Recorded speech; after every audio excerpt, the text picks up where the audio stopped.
Thank you.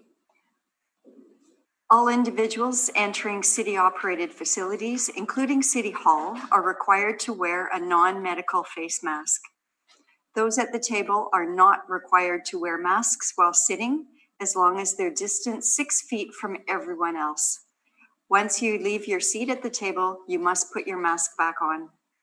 As directed by Manitoba Health, we're requesting people avoid close contact within 2 meters with anyone showing symptoms of a respiratory illness, such as coughing or sneezing. If you are experiencing flu-like symptoms, we are requesting that you excuse yourself from the room. I'd like to begin by introducing members of the panel. My name is Lynn Nesbitt. I'll be chairing the meeting today. To my left is Ron Merritt, and to his left is Bill Moretsky. Our secretary to the board today is Belen Rojo, and our assessor is Doug Strachan. We'll be hearing applications for revision of the assessment rule in accordance with the Municipal Assessment Act. The matters for which revision is requested have been described in each application, and we will limit discussion to those matters. The statements that are made at this hearing are sworn testimony, and everyone speaking to the matters must be sworn in. Be advised that comparisons of assessments of properties are not considered evidence of market value by the Board of Revision. The Board of Revision is appointed annually by Council and is independent of it and the City Administration. It makes its decisions on the basis of the evidence provided at this hearing and issues a written order that will be mailed to all parties as soon as possible. Please note that the board's decisions with respect to an application may be appealed to the Manitoba Municipal Board if the matter pertains to assessed value or classification, or to the Court of Queen's Bench if the matter pertains to the application of exemptions from taxation. Should you wish to appeal, information on how to do so will be included with the board's order. With respect to the hearing process, I will confirm the matters to be addressed with each applicant following the swearing in.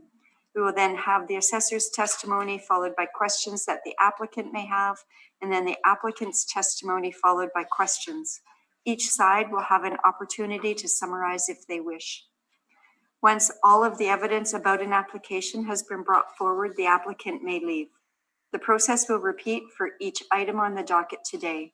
The session will close after all the applications have been heard, and the board will deliberate in private and make its decisions. You will receive the order by registered mail as soon as possible. As information, all public hearings are live streamed, recorded, and will be part of the public record. And if you have a cell phone with you, can you please turn it off or put it on silent? And the use of cell phones is not permitted except by approval of the chair. Thank you.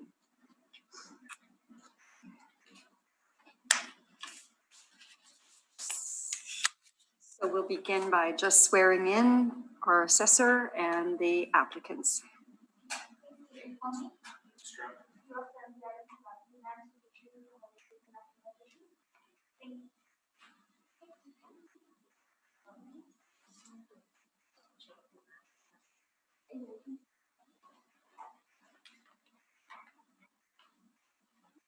Have to figure out which property this is. Please state your full name. Juliet Vanessa Johnson. And you affirm the evidence about to present is the truth, the whole truth, and nothing but the truth. Thank you. Thank you. Welcome today. Thank you. And you're here to represent 151 Whitegates Crescent? That's correct. Okay, so we'll start with the assessor and his testimony, and then you may ask questions only, and then I'll let you know when it's time for your presentation. Thank you. Okay. Mr. Strachan, whenever you're ready. Okay. 151 Whitegates Crescent, roll number 07548535000. Properties in the Westwood neighborhood, bungalow, built in 1968. Just under 1,200 square feet. That's basement. That's a basement. There's 3 washrooms, central air, detached garage, and according to the records, they have an in-ground pool. Lot size, you'll see is 5564 square feet. The 2021 assessment, 329,000. Sales comparisons. I look strictly at the Westwood area. All bungalows, similar ages, 1967 up to 1969, so pretty close. Around 1150 up to 1200 square foot comparisons, full basement, basement finishes. Washroom counts, very much the same. Much the same features. Comparable number 2 has a fireplace, you'll note. They all do have detached garages, and you'll see none of them do have an in-ground pool. Lot size is very close, about 5,200 square feet, whereas the subject property is a bit larger. Sale prices, you'll see 310,000 up to 331,000. The time adjusted sale prices are supplied as well. The sales occurred August 2016 up until December 2017. So I feel with the sales comparisons that the 2021 assessment value of 329,000 is a fair market representation. Thank you. Thank you, Mr. Strachan. Ms. Alexander, do you have any questions? Or John, sorry. It's okay. I do have a question in terms of the washrooms, because it says 3 washrooms, but I wouldn't count the 3 washrooms as when it's half washrooms and full washroom. Is it identified as the same, or how would you guys identify it as? Okay, on our records, you'll see it's full baths. One, that's a 3-piece tub, toilet, sink. Okay. Half baths, it's like a sink and toilet, Right. and possibly the one in the basement, another half with a shower stall, 2-piece with a shower stall. Yeah, in the basement. Yeah. So That's why I have shown 3 Okay. washrooms. okay, just wanted to logic. Thank you. Yep. No, Do you have any more questions? no, I think it's good for now. Okay. Yeah. Mr. Merritt, do you have any questions? Thank you, Madam Chairperson. Mr. Strachan, I see that you've done a very good job in regards to looking or finding comparables that are similar to the subject property. And I noticed that the range for the comparables run from 310,000 to a high of 231. Subject property has got a in-ground pool, and all the comparables do not. Our evaluation V-Day is April the 1st, is it Yes, April 1st, 2018? Yes. Okay, so I just noticed, I guess, comparable number 2. It is very similar to the subject property, but at the high end, it's $231,000 that it's sold for, and it sold December 7th, in 2017. So, was the market hot at that time, or do you know anything? It seems like all the rest are, if you look at 1 and 3 in regards to comparables, but the 2 seems to be a little on the high side. I'm wondering what sort of happened at that point. At that point, even though this one was in December, I'm sure the market was a bit older. But at that point, the numbers were still going on. You see the time adjusted sale price, 332,000. So things had really slowed down over that. Things had, gone down or leveled off. So over that 5-year or 5-month period, it was pretty calm. But the market was still pretty hot at that point. Because I see that there was a sale for comparable number 4 that happened in November, and it's close to December, just prior to December, and the market was hot at that time. So in regards to the subject property, what sort of evaluation to conclude value or the assessed value, what value do you put in the pool? We have it set up for, in our regression model, difference. It's not that properties that have sold in different neighborhoods do have pools. It seems to vary. We just don't apply a rate per pool, for example. It's in the regression model that helps us determine the approximate value increase versus a property that did not have a pool. In some cases, people find a pool a negative. It's not a big attraction, so a huge amount value, nowhere near the cost value is applied. Do you like time adjustments? I find them accurate. Yes, it's. So I see if you look at comparable number 2, the difference is only $3 roughly, so do you happen to know the percentage-wise, the time adjustment percentage-wise, what it is per month? No, I don't have that. Okay. Okay, I have no further questions. Thank you, Mr. Merritt. Mr. Moretsky, do you have any questions?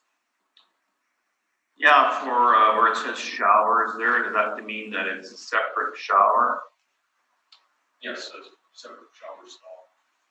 Okay, so full bath, that doesn't include the shower then when it says full bath.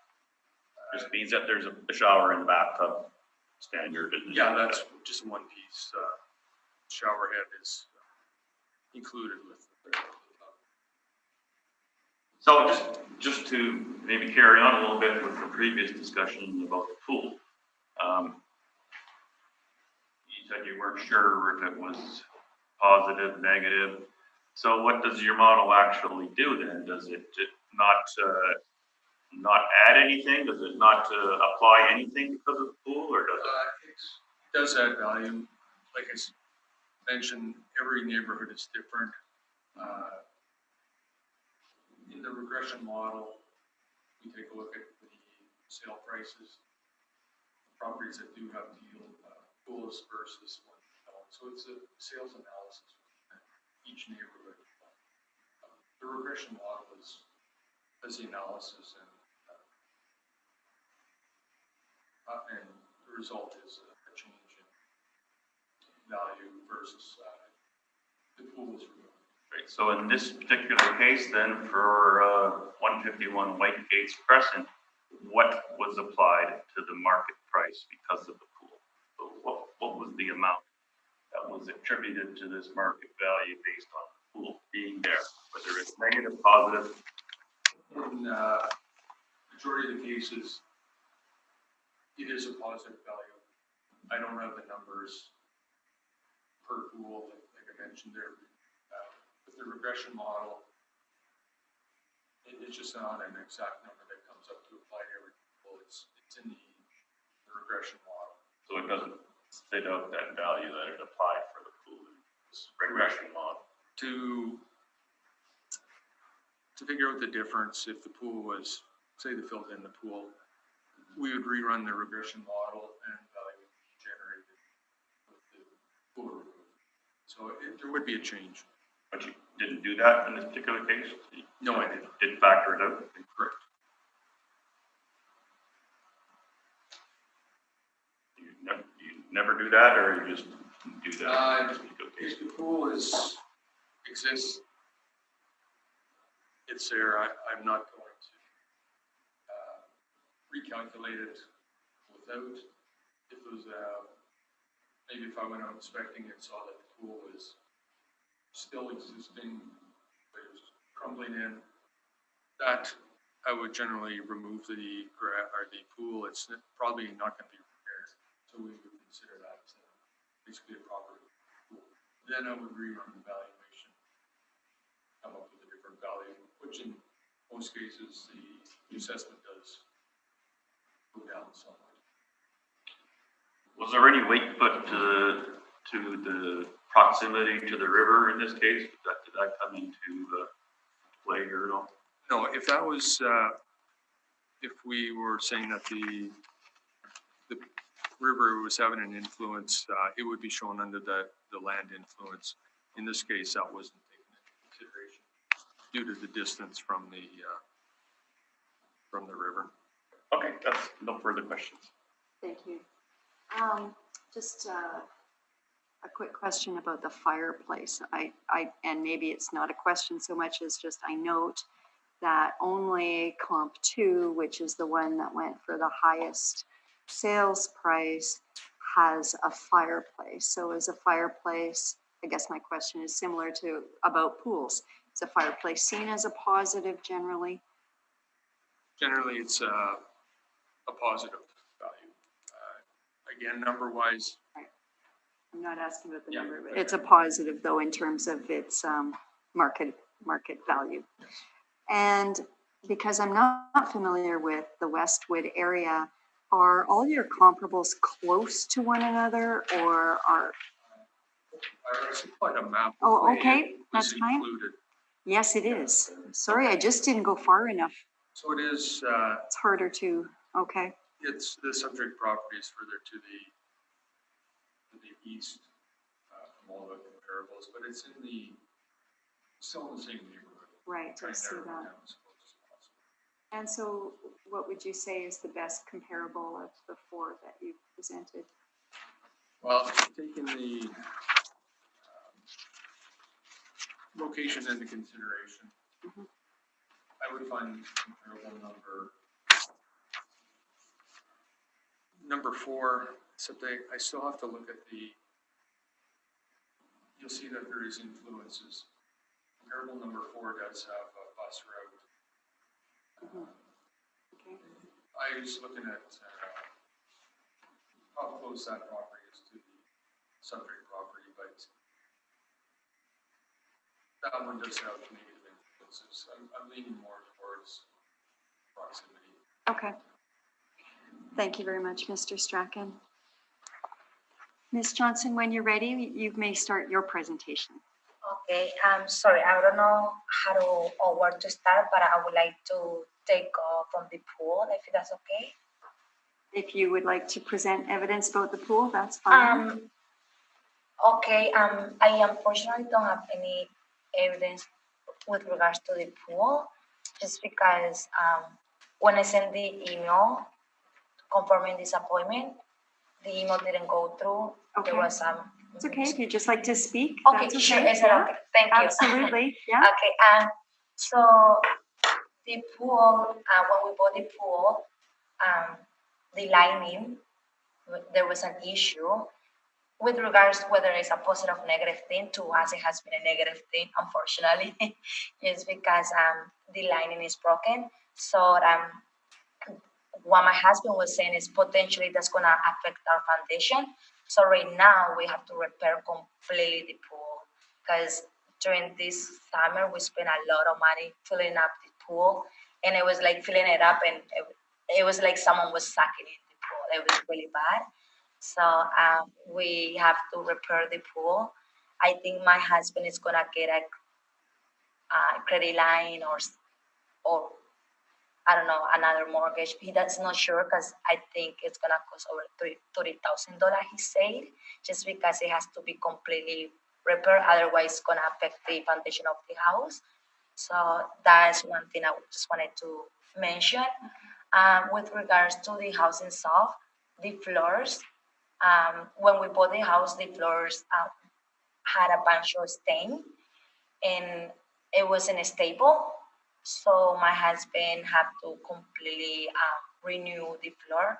So he had to laminate the entire floor and add a bunch of I can't remember the name in English, but we have to renew the floors. the walls, just because the painting wasn't done properly, we have to paint it completely. And we're still gonna do other things in the house. But I think our major thing here was the pool, I mean. With regards to the assessment, we paid for the house $297, and one of the main reasons was because of the pool, the floors, what else? And what else? I think those two reasons were the main one, and repairments that the house needed to be done. The AC, we just changed the normal thing. Your ACs get repaired, but things like that we have to change in the house. So yeah, that's it. I don't know if I should add anything else, or do you have any questions? It's up, yeah, we'll get to that, Okay, but sorry. would you like to present anything more, or I are you? have the what we received from the lawyer, which is what we pay for the house. That's the only thing I brought. If you need any evidence with regards to the pool, we could forward it if that's okay, or with regards to what we have done and what we need to do in the house that are important, I could forward that to you within this week. But all I have right now is May I ask when you bought the house? a year ago, so exactly August 12, 2019. Okay, unfortunately, that information is not admissible in the Board of Revision considerations because it's post the year. We're only looking at evidence up to April 1, 2018. So You're it's right. too late, but it can be used for the next assessment cycle, okay? Sounds So good. we won't take that into any consideration, Okay. the sale of your house. Sounds Okay. good. Thank you. Mr. Strachan, do you have any questions for the applicant? You said that you had made flooring repairs Yes, we did. throughout the whole house, or the flooring replaced? Okay, and interior, since you purchased it, you had to paint the entire property? Okay. Yeah, that's right.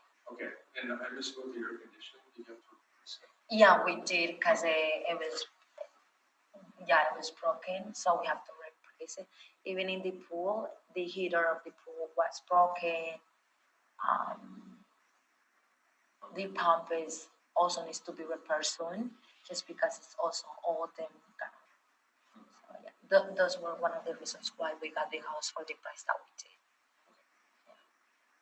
Is the pool in use? Maybe not now, but earlier this summer, the pool is usable? We used it, but it was a struggle. Okay. I have no other questions. Thank you. Thank you, Mr. Strachan. Mr. Merritt, do you have any questions? Thank you, Ms. Johnson. I know we talked about, the chairperson mentioned that sale is post-reference, so you can't really, that doesn't come into play. But you did buy the house in 2019. Okay. When you bought the house, were there any conditions that you imposed upon the vendor? Will you mind repeating the question? Is it okay if you repeat it? Is it okay if you repeat the question? I'm sorry? Can you repeat the question again? Oh. Sorry, thank you. Sorry. Was there, I'll put it easier. Okay, sorry. Was there any conditions you imposed upon the seller?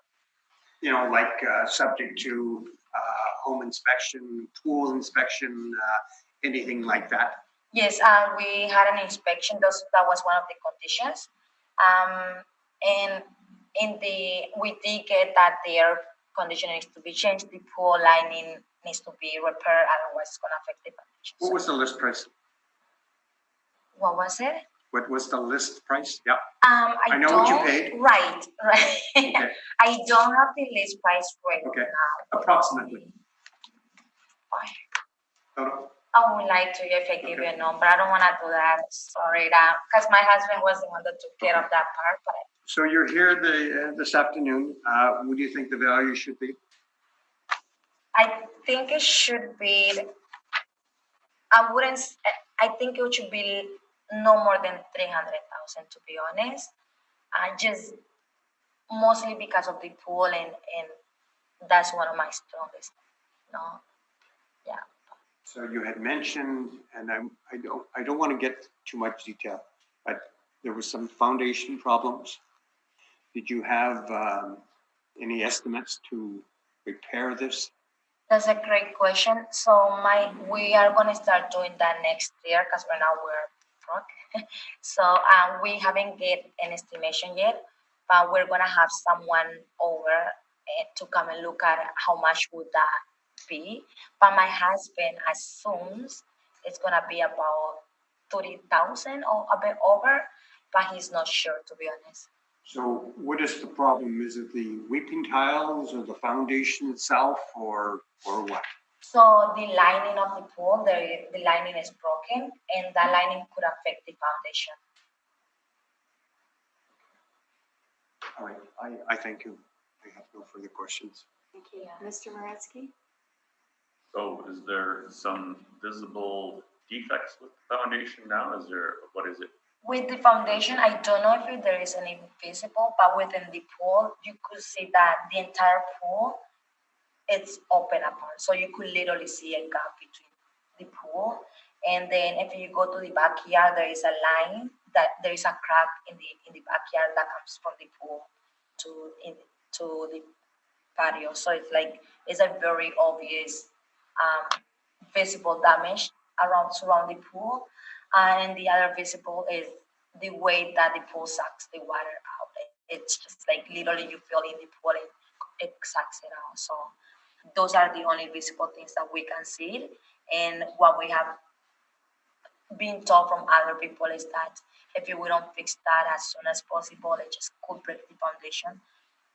Has it caused any damage in the foundation? We don't know because my husband doesn't really know anything about that area, but we haven't had money to hire someone to come look at that. But it's something that we want to save back and do it by April next year. And if it does include of getting more money, borrowing money, then. Has there been any evidence of the house shifting, like some cracks in the top of the doors and windows or anything? No, just in the patio, just in the backyard. What about the down in the basement there? Is there some evidence of any moisture that's come through? That's the only thing I was gonna mention. That the basement wasn't like that when we moved, but in this year there has been a lot of moisture, mold, green mold. So I've been cleaning it and leaving the windows open. That way, it just won't smell so bad. But just that's the only abnormal thing that we have noticed. It's just the moisture and the mold. But other than that, no cracks that we have seen. So were those there when you bought in Not at all. 19? That was a year ago, only less than a year ago then? Right, and not at all. Just started with the moisture now. Exactly, I think because the basement is not furnished yet, so everything is so noticeable, right? And we go very frequently into the basement, and I think we noticed it 3 or 4 months ago. The molds we noticed it 3 or 4 months ago. No further questions. Thank you very much, and I have no further questions. So thank you very much for Thank coming. you. And you'll receive our decision in the mail shortly. Sounds good. Thank you so much to Thank you. everyone. Thank you very You're much. welcome. Thanks. Thank you.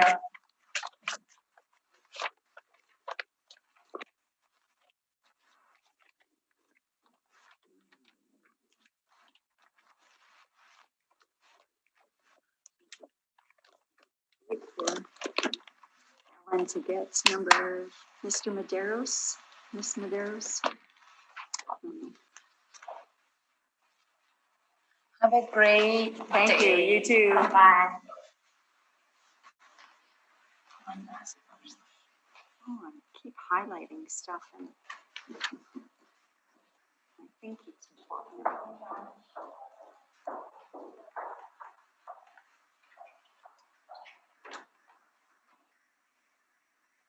Goodness gracious.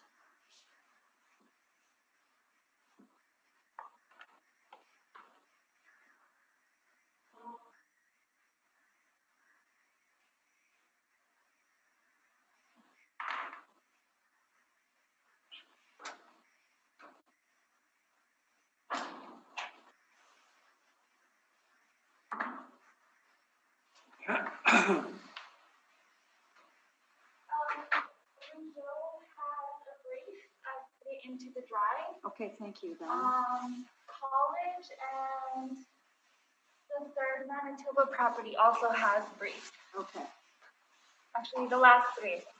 okay, thank you.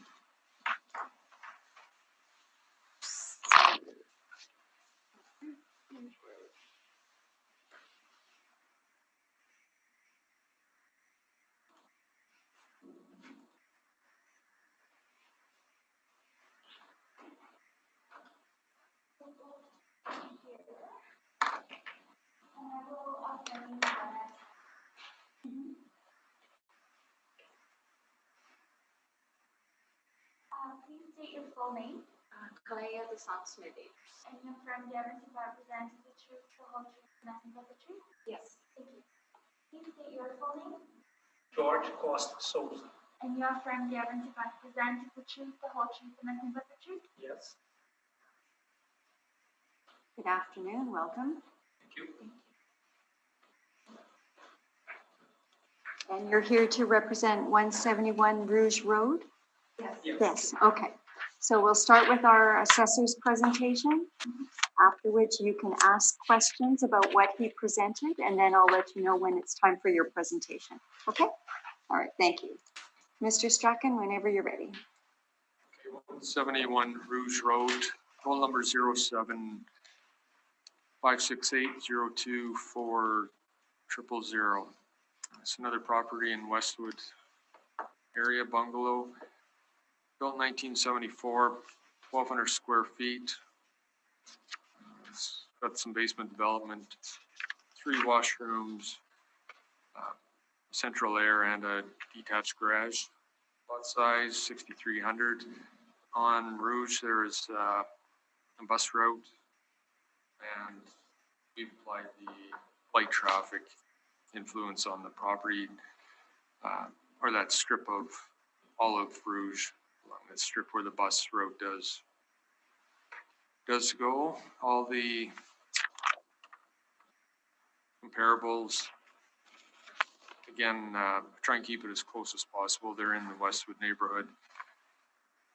Years built, all of them are a few years older. Square footage, 1,000 up to 1,200 square feet. They all have basement finish. Washroom count either 2 or 3. Pretty much the same features. Except comparable number 4 does have an attached garage, whereas the others, 4 and 5 have attached garages. Comparables 1, 2, 3 have detached. Lot sizes, very much as subject property. Comparable number 5, slightly bigger, and it backs onto the golf course. Sales, July 2016 and up to December 2017. Sale prices, as well as the time adjusted sale prices, are shown all over the, I'll note that they're all 320,000 and higher. Subject property, we have it assessed at 344,000, and we feel that property had sold April 1st, 2018. It may have sold for approximately that amount, 340,000. Thank you. Thank you, Mr. Strachan. Ms. Medeiros, Mr. Santos, do you have any questions? Actually, can we talk about a little bit about those houses? First, if you have questions, and then when it's time for your presentation, you can talk about the houses, unless you have a question for the assessor about what he presented.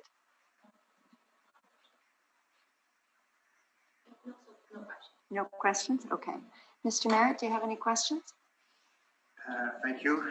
Mr. Strachan, I see that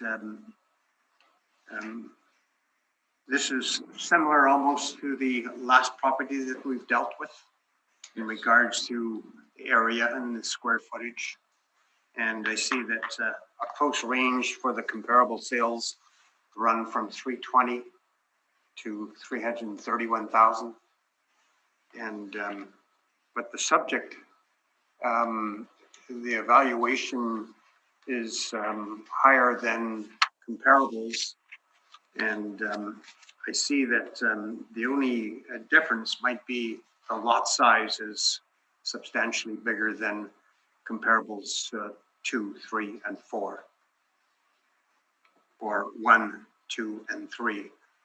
And the fourth one is a little closer to the subject property. And Rouge Road, I think, is a bus route, is it not? It is. Okay. So I don't know how, in just looking at the comparables, why the subject property is evaluated at the high end of $344,000. One issue is the lot size. In addition, the year built, it is a few years newer, less. It's the age does play a factor in the value. Again, regression model, with this information, the values that are generated. One thing that is going to make a difference is the lot size. I thank you. Thank you. Mr. Moretsky, do you have any questions? No question. Thank you. And I have no questions, so you may start with your presentation. Thank you. So we, even though it's considered a light traffic, but it is a bus route. And since we have a high school on Rouge Road, so it's really not a light traffic. We have a lot of traffic and a lot of noise all around. And we compare, we look for the comparables there. For chickens, it's a quiet street. Bedson is similar, and then you can see like the price, the selling price is lower. And also 186 Barron is also a quieter street than Dixon. And for the two Bedson, we consider Bedson like a similar road to Rouge, but the two Bedson there, the 38, either the 387 or the 355 Bedson, they are back to a school. So it's something that usually make the price higher. So, and it is back lane, you can go back, just go back to your house and put the kids on school. And there is another school on Bedson too. So one is on the back of those two houses, and another one is just a little bit down the street. For size, and they're really similar, but I believe the reality of the street, it's not quite the same comparing to our house. And we do have some other documents to talk about. Okay. And what might those be? Maybe you can tell me what they are first. We have some other houses to compare price, and we have also documentation regarding the situation of our house. Okay. All right. If you'd like to talk about those, that's great. Okay, can I give copies? Is that? They already. Oh, we do have them? Oh, okay. Okay, let me just find them. Yes, me too. Okay. We're learning this new electronic way, so we don't have paper, we have files. Okay, I got it. Brief. Okay. Okay, so I brought 280 Rouge Road. Right. So the size of the living area is similar. The property size is a little bit smaller, but it's still similar. With detached garage, the year is 1969. Like it's really seems like in the area, few houses are 70, like ours. Most will be 70 on the 70s. So was what we found. So the house was sold in 11/20/17 for $300,000. $300,000. And the second one is another one in Rouge Road, 147. Similar, the living area and also the land space. Also 1969, the building was sold in 10/2017 for, I'm not the person to say. $99,900. Okay. And then we have another one, 406 on Rouge Road. This one is basically the same size of our house. Also 1969, the building, and was sold in 2016 for $300,000. This is really similar, even like the building similar to our house. And then we have also some from Bedson Street, 399 Bedson. This one is a little bit smaller, but it's still comparable. 1969 is the year. Was sold in June 2016 for $310,000. 337 Bedson Street. Sold in 2016. Size basically the same. And this one is a little bit older, 1965, but was sold for $285,000. So a little bit lower, probably maybe because of 65. And another one in a street that is white and a little bit smaller. 282 White Gates Press, 2016 was sold.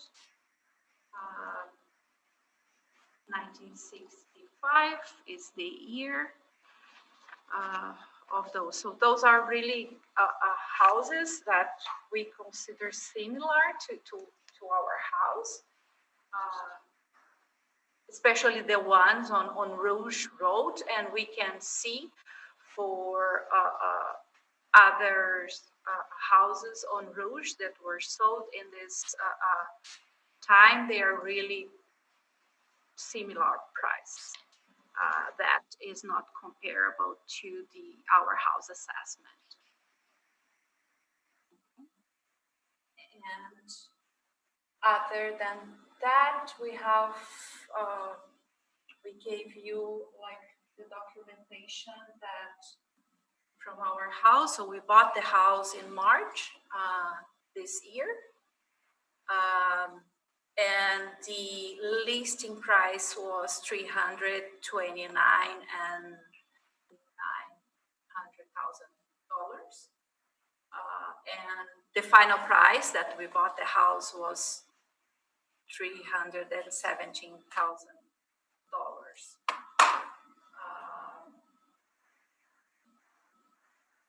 And since we bought the house, we had some surprises there. I guess it's normal. And then I added some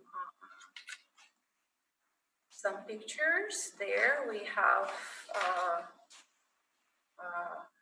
we just had a inspection from hydro, and they stated that we have negative pressure on the house, on the basement. So right now we are assessing the problem to know exactly what needs to be done, but we know for sure that the hot water tank needs to be changed.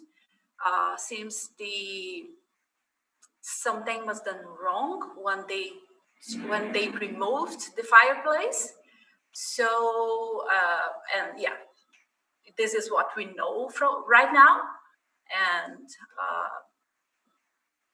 thanks that it is long time ago, right? And was they figured out this problem just now. And also we have leakings in 2 different walls, and then you can see the pictures there of the leakings. Was like just after we Moved in. yeah, we moved in, just after we took possession. The basement is finished, so we are gonna need to open to find out where is the problem, and that is like a quotation there was the first one that we called to open one of the walls. And another thing that we would like to highlight is the aluminum. We for the electric part of the house is, still have aluminum, and we believe that should be considered cheap. Aluminum wires, I mean, yeah. Yeah, that's it. Thank you very much. Mr. Strachan, do you have any questions? When you purchased the property, did the agent make you aware of any of these? Like the aluminum wiring, foundation issues, anything like that? Did they make you aware of it? Yeah, the aluminum, we did. It was one of the reasons that our offer was lower than the asking price. And for the leaking, the foundation, no. And not either for the negative pressure or those problems, no. Okay. You supplied some sales. For example, 337, that's sold for $285,000. What's the sale date on that one? Just wondering when the sale occurs. 399? Or For example, 337 Bedson. 337, that's is April 2016. yes. Okay. So do you feel that the reference date at this point is April 1st, 2018? Do you feel the market has changed at all since April 2016? Do you feel the market has gone up at all over that 2-year span? I think it has gone up and down, yeah, from there, I believe. Not exactly 2016 was that high, but I think Okay. it got a little bit higher, close to that. Okay. You mentioned some of the issues. Have any of the repairs occurred? For example, the wiring, the aluminum wiring, have you had that done yet? No, we had that in plan, but because of the other surprise that we had, so we are gonna need to put like a longer schedule to change that, unfortunately. Right. Okay, thank you. Yeah. Thank you, Mr. Strachan. Mr. Merritt, do you have any questions? Thank you. I'm just a little amiss here. In your information, on the MLS, it said that it's sold at full list price. And yet on your statement from your lawyer, okay, it says 317. 317 was Okay, the but- price that we paid, yeah. But do you follow me here? So like, the information that you supplied, I see, and I can't find it offhand here. It showed it being listed at 329.9 and sold at that level. Okay. Where, I guess, where we should go to fix that? Maybe I, See that? Yeah, I don't see it here. It says okay, where It's did I, original price. original on this. was that, That doesn't Does it mean. say selling sold? price. okay, Well, but doesn't make sense. I'm no, gonna but try to it's find just it a here. listing. But also, okay, so the statement that you received from your lawyer disclosed the price of 317. Mhm. Okay, but that sale is post-reference. It's in 2020, and our evaluation is April the 1st, 2018. So we can't really consider that. Mhm. But the other issues we can.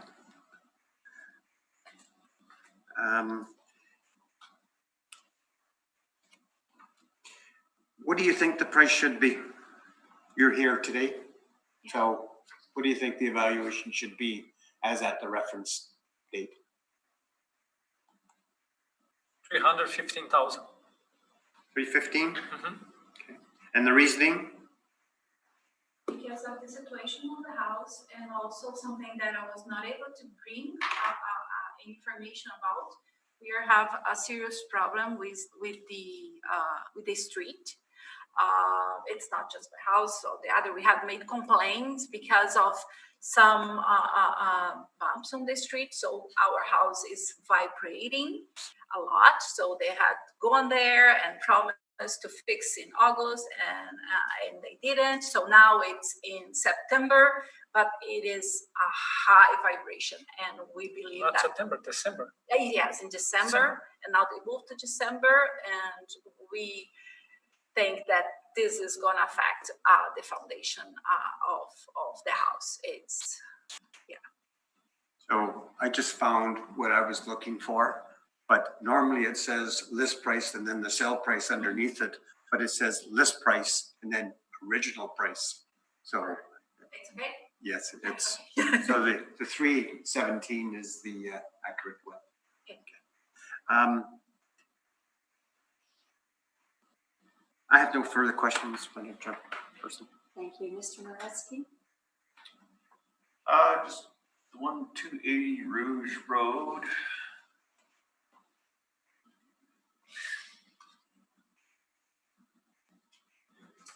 It says there it has a detached garage. Do you know if that was single or double? Shouldn't be. Yeah, not really. That doesn't say. That's a bit of an older area, not that old, but a lot of single garages in Not the of area. single, yeah. Yeah. Most. So it's a pretty decent chance could have been a single. Yeah. So that would probably impact the pricing in comparison to yours, right? Because yours is double, isn't it?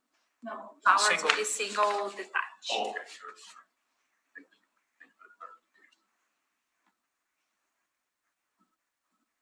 And so the gas inspection, you did that gas inspection? Yeah, the hydro came to do the gas inspection, and then they found out that problem. You called them or did they? No, yeah, this is a funny thing. They were there in February this year with the previous owner, and it's a lot of miscommunication. We contacted previous owners, and they said that the problem that Hydro find out at the time was not the problem that they found when they came to reinspection. So yeah, so right now we have a problem. Then the previous owner will not assume because they said that they didn't know. So 2 different inspections, 2 different problems. Yeah. And then so that wasn't disclosed, and also the leaks in the basement are not disclosed by the previous owner himself.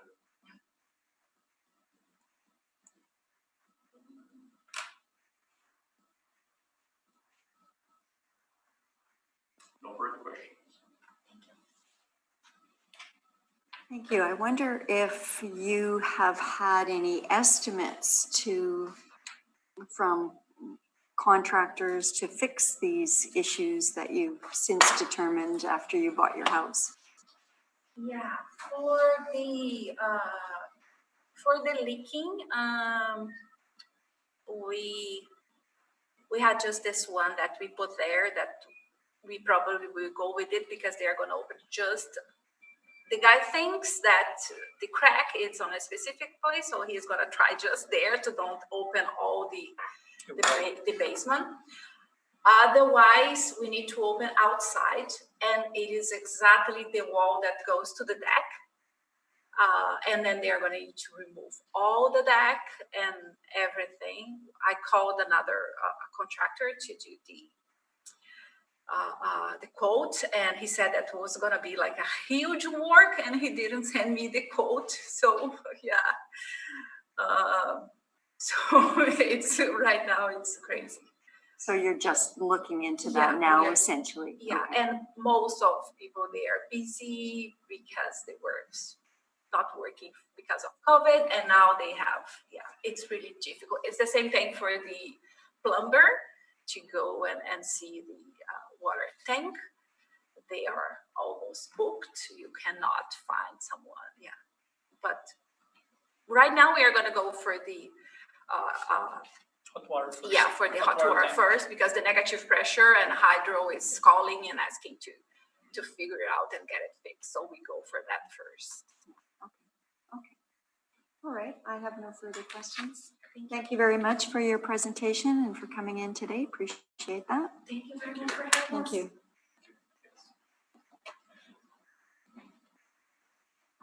Do we need a quick break, folks? Okay. Sure. All right. We'll break for 10 minutes. Be back here at 2:15.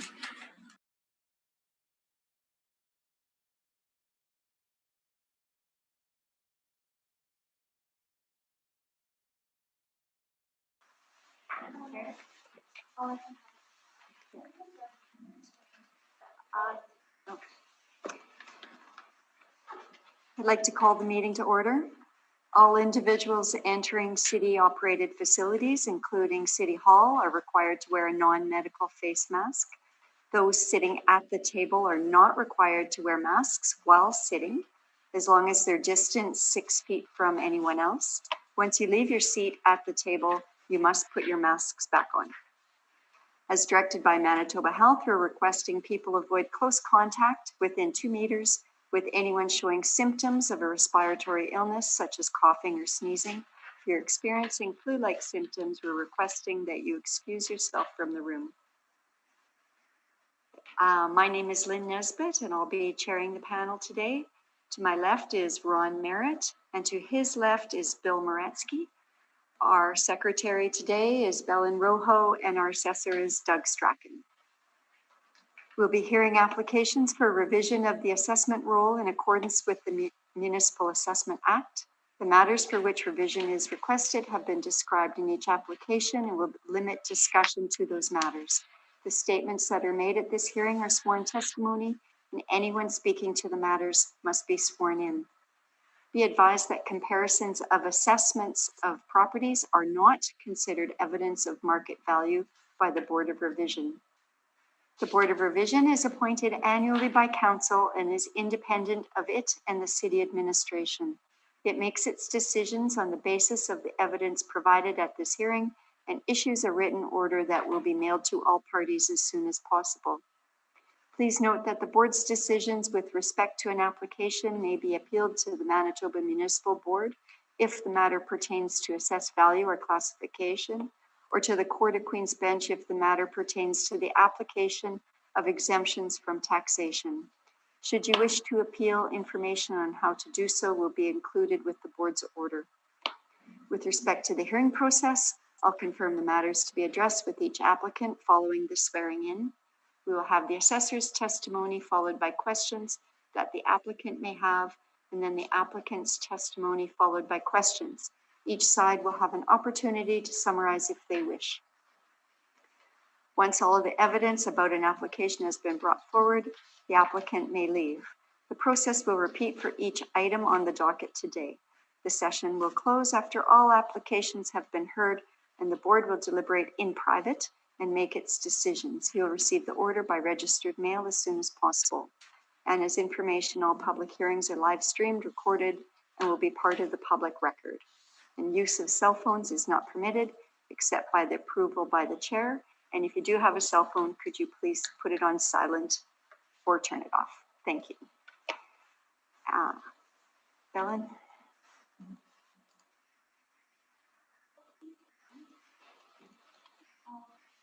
Please state your full name. Daryl Sandus? And you affirm the evidence about to present is the truth, the whole truth, and nothing but the truth? Correct. Please state your full name. Carolyn Parent. And you affirm the evidence about to present is the truth, the whole truth, and nothing but the truth? Yes. Thank you and welcome. And you're here representing 1156 College Avenue? Correct. Okay, that's great. So we'll begin with Mr. Strachan making his presentation, and when he's done, you can ask him questions, and then I'll let you know when it's your turn to make your presentation. Okay? Mr. Strachan, whenever you're ready.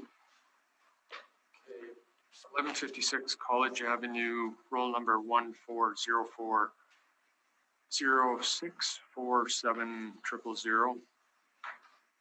It's property in the Burroughs area. Bungalow built 2017. Square footage, you'll see, is just under 1,300. Full basement, 2 washrooms, central air, and it has a detached garage. Lot size, approximately 4,800 square feet. We have it assessed for 2021 roll at $329,000. The first 3 comparables I supplied, they're infill properties as well, either in the Burroughs or Robertson area. Comparable number 2, or these infill projects is either bi-levels or bungalows. Comparables 1 and 2 in Burroughs, you'll see that comparable one is bi-level. Built in 2017, same as the comparable 2 on Alfred, 2017. Both of the square footage, living area for both of them are a bit lower. You see 1,100 square feet, 932 square feet. Basement finish on comparable number 2, central air, and those 2 properties have detached garages. Lot size is a bit smaller, 2,300 up to 3,300 square feet. Comparables 3 and 4, they're out in the Robertson area, bi-level and 1 story as well. Comparable 3 is a bi-level. 2017, 942 square feet. As a full basement, it'll have basement development as well, 2 washrooms, and a detached garage as well. Lot size similar to the subject at 4,600 square feet. Comparable number 4, it's a property that's undergone upgrades on Inkster. You'll see that there's an age variant applied to it. Well, the reason this one was generated due to the square footage. It was trying to widen the parameters for location to arrive at bungalows with the square footage of that size over the 1,200, comparable to the subject property. The property has some basement finish, similar features, and a detached garage as well. Lot size a bit larger, 200 square feet. Inkster is a busy street. You'll notice that there's a bus route. Inkster is a bus route. Heavy traffic, that's a little nearby. The time adjusted sale prices I supplied, $309,000. The highest is $327,000. We have it assessed at $329,000. That's our estimate of what it may have sold for April 1st, 2018. And I supplied a map. It's got the comparables shown, subject property and the comparable properties as well. Thank you. Thank you, Mr. Strachan. Ms. Perrin, Mr. Sanis, do you have any questions for the assessor about the information he just presented? Did they not take in consideration the area of where the home is located? Like, because it's such an old neighborhood and all the surrounding houses. I know our house is bigger than most of the houses around us, but they're all quite a bit lower in price.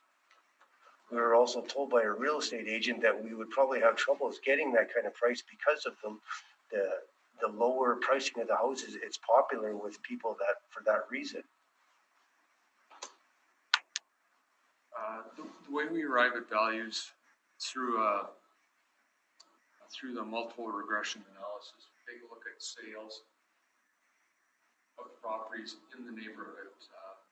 For example, in your area, the Burroughs area, we would take a look at the sales in that neighborhood, not whatever, say, for example, only go to Garden City. That we try and keep it as close as possible. So we found that are sales occurring in the nearby area that have been selling for reasonable prices. In this case, around the 300,000 mark. So that's through the sales analysis. That's how we arrived at.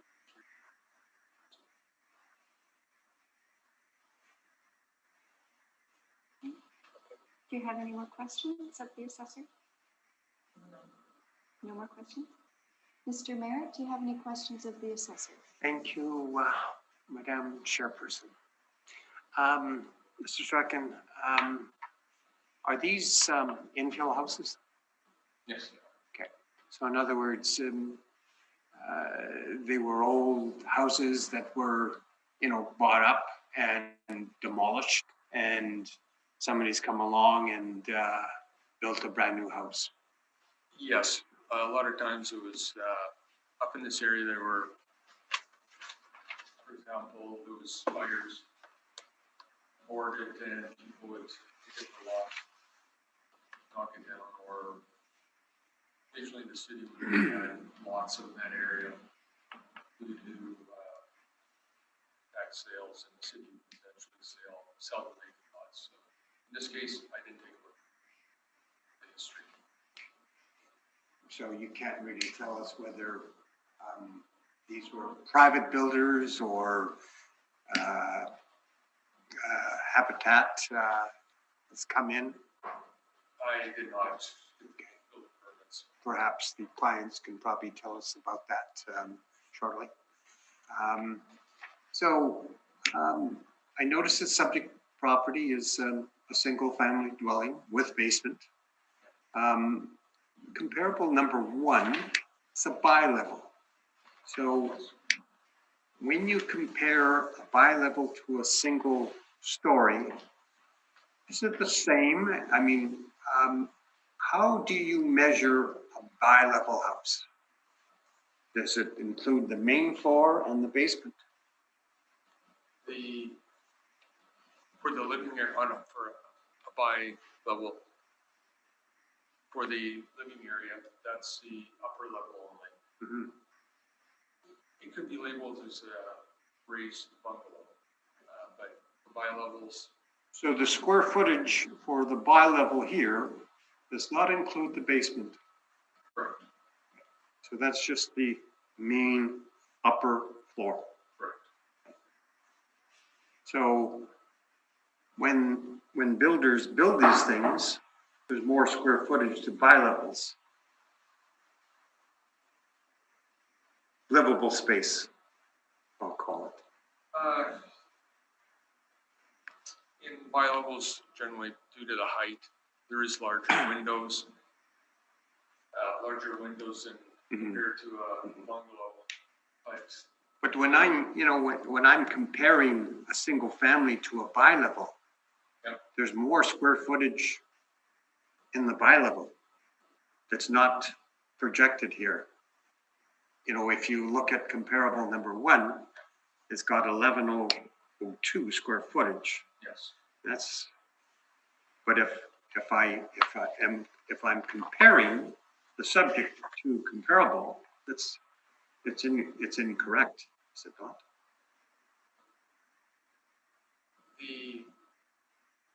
What we label as the living area in either the bungalow or a bi-level is strictly the main floor. A basement in a bungalow, as well as a bi-level, is the basement. Both So- of them can be developed. Yeah. As in bungalows, people are putting egress windows. It's a standard feature for bungalows. Make it into a additional suite, or for escape purposes to allow for bedroom. So technically speaking, when I'm comparing, you should be comparing apples to apples and not apples to oranges. And to me, how can you compare a bi-level to a single family? One of the issues up in this area, basically it's either a bungalow or a bi-level. There's not a whole lot of infill projects, so it's somewhat difficult. That's why I had to.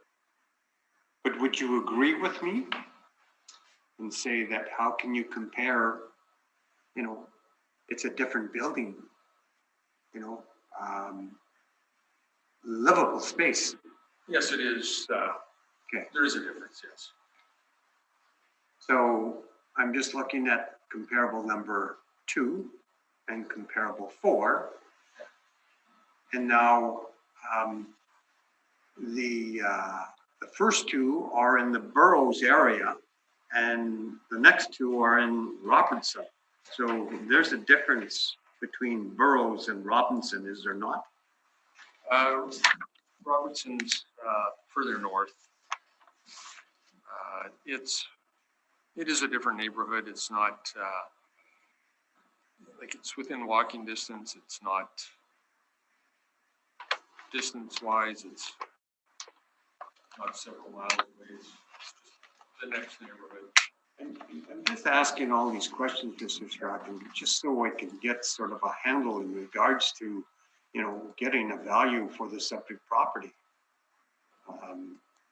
So I can agree with you with infill projects in the neighborhood. It's somewhat difficult. So was there a field sheet for the property, like a building permit taken out? And, you know, there's a cost when they apply to build these places. Right. Okay, so was there a building permit taken out? Yes, there would be. And did they usually quote value? Cost value. Yes. They do. Yeah. Excluding land. Yes. Yeah. Many years ago, we looked at the cost approach evaluation with court decisions. You can no longer look at cost values as strictly market sales. So I like the fact that the comparables are in a very tight range. They're 300,000 to 320,000. So, I mean, if you're looking for a value, you know, for the subject property, it's good to have comparables in that range. It's a very close range.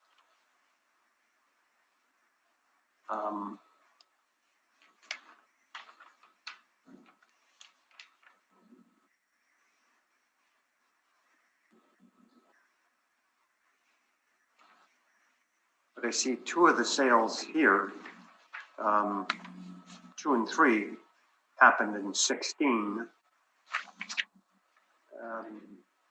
And you have, well, there's 3 sales, but I wouldn't consider Inkster Boulevard comparable to the area for the subject property. Would you agree? Yes, that would be the property I'd put as little weight on it. I thank you, Mr. Strachan. I have no further questions today. Thank you, Mr. Moret. Mr. Moretsky, do you have any questions? Well, given that these houses are really very new, except for the one Inkster, for 1,200 or approximately 1,300 square foot house, that gauge built in 2017, an infill. If it was in a neighborhood like River Heights, what would it be valued at? Just off the top of your head.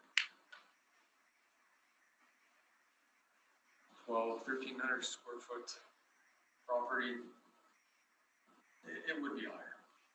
I can't give you, without doing a bit of sales, if I had a list of sales, it would give me a much better idea, but I can't come up with a number offhand without the reviewing sales, but just through other sales or reviewing sales, it would be, sale prices would be higher. There's a very good chance of that. I can't confirm that without doing sales directly. So would you conclude then that area has a significant impact on the value that's been attached to all of these properties? Yes, that's where the sales review, multiple regression value sales are taken into consideration, where this area, properties in this area, the location is having an effect on value. It's at a location, term, and Okay, just to go back to the issue of bi-level and one story here again, revisit that. So I guess the only difference then between a bi-level and a one story with a basement is that the main, basically you walk in and then you walk up or down. That's the only difference, right?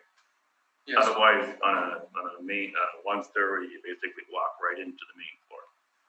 right. By levels, you go up 4 steps to the basement, whatever, 4 steps, and a bungalow, you go down 8 steps, right?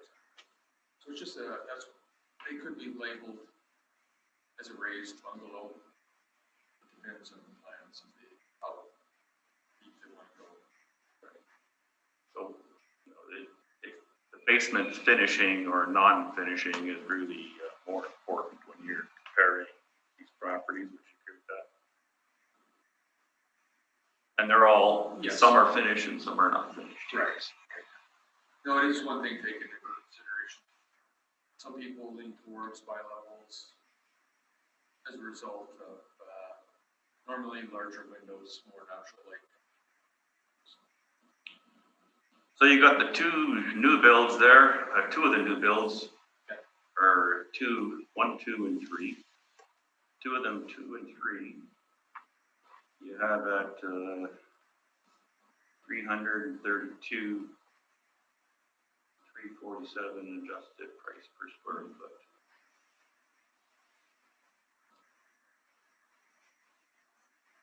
The total amount is 257 you have. So let's fair amount of difference there. Yes. And that's just an economy thing, I think, because this one has such a larger square footage than the other comparables. Yes, in this case, the main difference is the square footage. That's taken into considerations.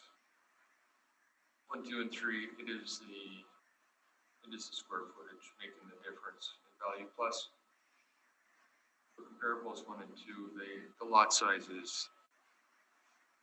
is less. That on top of the square footage, the structural property itself do have an influence. So if subject property had a finished basement, how much would it add to the value, assessed value? It's very difficult to Again, it's just not a straight rate per square foot. I'd have to take a look at sales, or review sales in neighborhood that do have basement finish. Again, it's a neighborhood that it's a regression model that right with the basement lower level development, how much it does affect value. Because you have non-finished, unfinished basements. Turbos. Turbo one. That's 291. Okay, no further. Thank you, and I have no further questions. Ms. Perrin and Mr. Sanas, please proceed with your presentation. Okay, I'm just not quite sure if you reviewed this other handout that I give about 1005 College Avenue.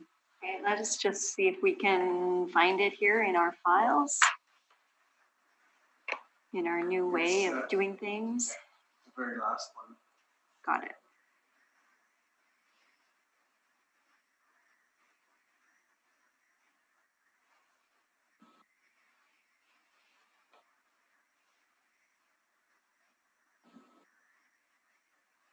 Okay, if you want to go ahead and speak to your presentation. Well, it's more comparable, except it's, again, it's a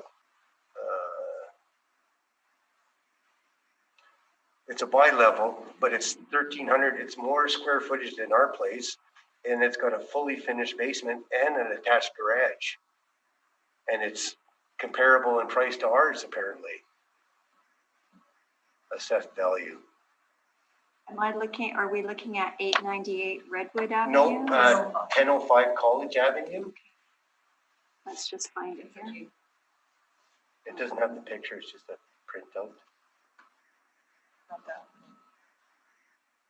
And you're speaking there about the assessment? Okay. Assessments of properties are not considered Okay, evidence of right. market value. Correct, So okay. if you'd like to talk about the sale of that house or anything about it, that would be great, but. The only other thing I would add is, we owned the previous house at this location. We tore it down and we built ourselves another house. We had no builder involved. We did it all ourselves. Just friends and other contractors to help us out.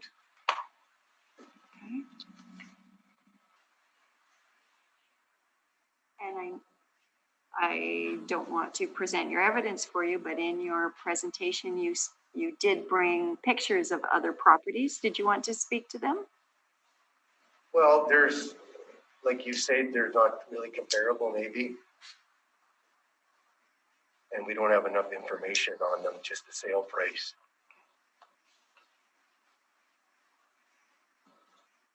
Mr. Strachan, do you have any questions of the applicant?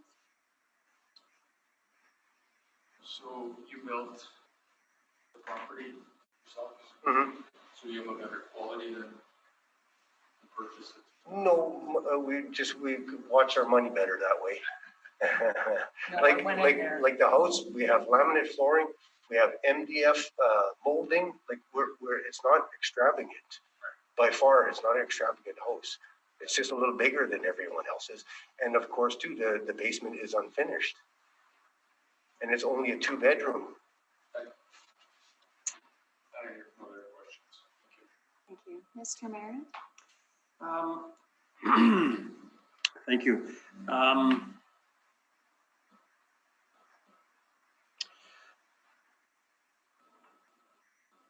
What is your total cost into, tearing down?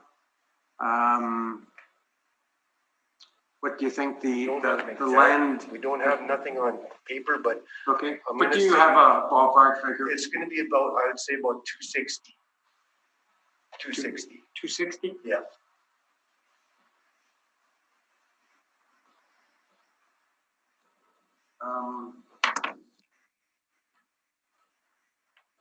Did you live in the house, the last house that was there? Her dad did. Okay, And she did, okay. Yeah. And you tore that down? correct. I, is the, I don't, how big is the lot? It's 53 by, yeah, it's one of the bigger lots, isn't it it? is, yes. Yeah. Lot and a half, it's not even a. Lot and a half? Yeah, that's what they, yeah, it's 53 by 91. Okay. So it's a So, little- I don't have it in front of me here, but so just to ask you, detached garage on the property that you Correct. built? Yes, Is it a single or double? double detached garage. So it was big enough, the lot was big enough?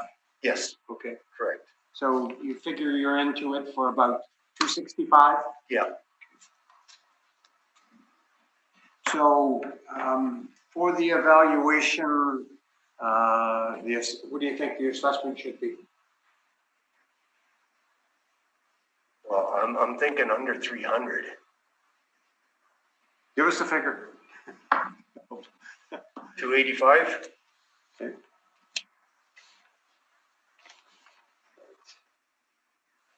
And, did you build this yourself or was there a contractor involved? There was a couple contractors Yeah. involved. But you were the general contractor? I was the general. Okay. Yes. Okay. All right, I have no further questions. Thank you. Mr. Moratsky? No questions. And I have no questions. Thank you very much for coming in today and giving us your evidence. Thanks for your time. Thank you. Yes, you too.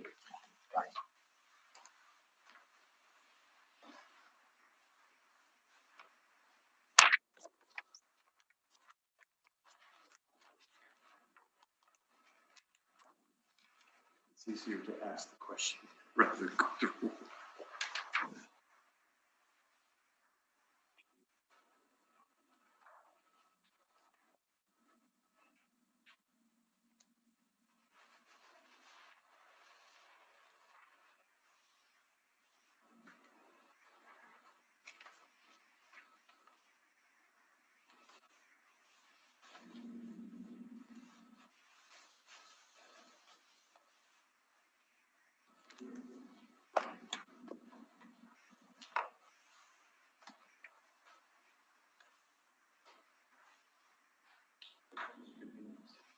Manitoba 1501 maybe. Is that correct?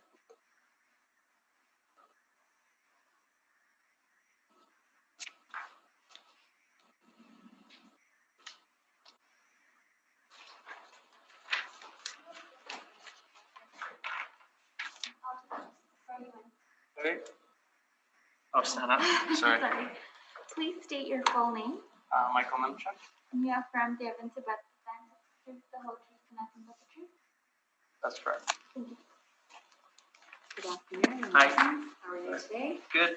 We'll start with the assessor making his presentation, and you Sure. can ask questions of what he's presented, Sure. and then I'll let you know when it's your turn. Okay, Sounds good. Mr. Strachan, whenever you're ready. Okay, 1501 Manitoba, roll number 14021848000. Properties in the Borowski-White neighborhood. It's, bungalow built in 1950, 750 square feet. Records show that there's, it's approximately, I believe it's about half the basement has been developed, one washroom, three-piece washroom in the house. As a single detached garage. Approximately 4,900 square foot lot. On Manitoba, there is a bus route. I believe it's bus number 16, if I remember correctly. So we've applied a traffic influence to the property. We have it assessed at just over 200,000, 203,000. The comparables are all in Borowski-Wayton as well. Years built, very similar, 1947. One furthest way, comparable for 1959. Square footage, 720 up to 900 square feet. Comparables 2 and 3 are the higher square footage. generally because it was, both of those are on slab foundations. Similar features, either 1 or 2 washrooms, central air, and they all do have detached garages. Comparables 1 and 4, we've applied the bus route and heavy or traffic influence applied to both of them. Sale prices 192,000 up to 243,000. It's my general practice. There's sales that are higher, there's sales that are lower than the subject property. So I'm just pointing out that the subject property does fall within that range of sales. Thus, we have the 2021 assessment of 203,000. Thank you. Thank you, Mr. Strachan. Mr. Nimchuk, do you have any questions? No, I don't. Thank you. Mr. Mayor? Mr. Strachan, what did you say about slab construction on these comparables? Did you mention that? Slab? Yes, comparables 2 and 3 slab. 2 and 3? Yes. Okay, on Pritchard? Yes, on Pritchard. Yeah, Pritchard. So they're slab, so there's no basement. Correct. Generally, that's where the square footage comes into effect. They usually have a side porch for the furnace.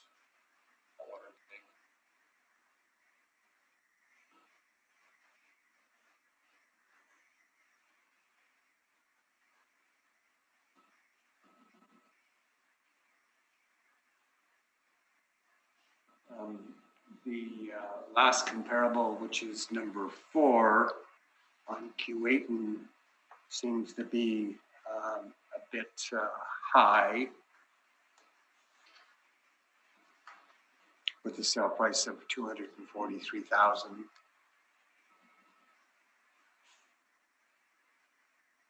One difference there is the year built. It's roughly 10 years newer. One thing that we've noticed, some people prefer that it's almost, well, it is attraction for some people to be near a bus route. Q8 is, but $40,000? I took work for permits on that property. There was no building permits for renovations that we're aware of. It just seems to be a little high in regards to looking at comparables to evaluate the subject. Just observation. It's around the same square footage as the subject.